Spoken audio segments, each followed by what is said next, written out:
আজকে আমি মজাদার একটা রেসিপি শেয়ার করব তোমাদের সাথে। তো ফ্রিজটা খুলেই দেখি যে অল্প অল্প করে বিভিন্ন ধরনের সবজি রয়ে গেছে।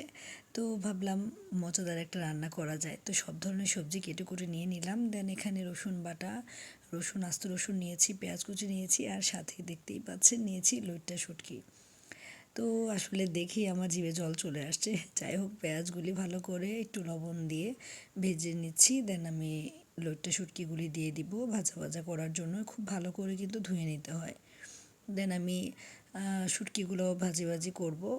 এখানে দিয়ে দিচ্ছি হলুদের গুঁড়া সামান্য পরিমাণ, আর মরিচের গুঁড়াটা একটু বেশি দিয়েছি কারণ একটু ঝাল ঝাল হলে খেতে বেশ দারুণ লাগে। আর দিয়েছি সাথে ধনিয়ার গুঁড়া। তো একটু জল দিয়ে কিন্তু ভালো করে আমি মানে কষানো করে নিচ্ছি, মাখা মাখা করে নিচ্ছি। তেলটা যখন ভেসে আসবে তখনই কিন্তু এখানে আমি রসুন বাটাটা অ্যাড করে দিচ্ছি। আর রসুন বাটাটা আপনারা চাইলে স্কিপ করতে পারেন, কিন্তু শুটকির মধ্যে পেঁয়াজ রসুনটা বেশি হলেই ভালো লাগে।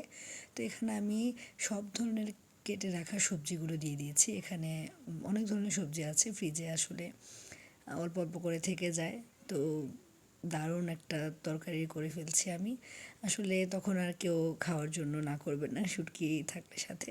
তো আমি প্রায় এরকমভাবে ঘরের মধ্যে সবজি রান্না করি। আসলে আমার সবজি খুব পছন্দ, এটা কম বেশি অনেকেই জানে।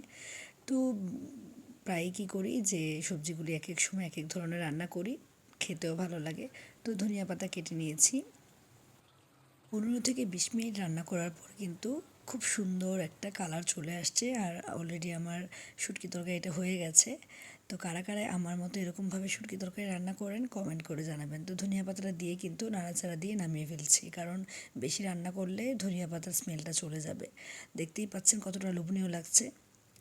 তো ভালো লাগলে আপনারাও এভাবে ট্রাই করবেন। টাটা।